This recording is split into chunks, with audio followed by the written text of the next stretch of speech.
Hi guys! Naliligo nga pala ako ng ilog. Kasama ko ang mga ka-church mates ko.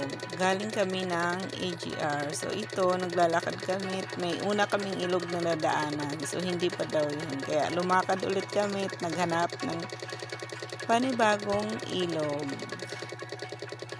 So ayan, lakad, huntahan.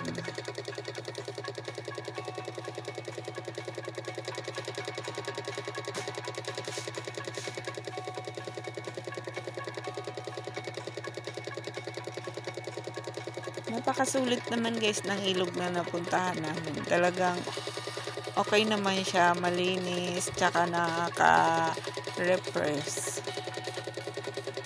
Dito pala yung ilog na yan guys sa may Kalawan.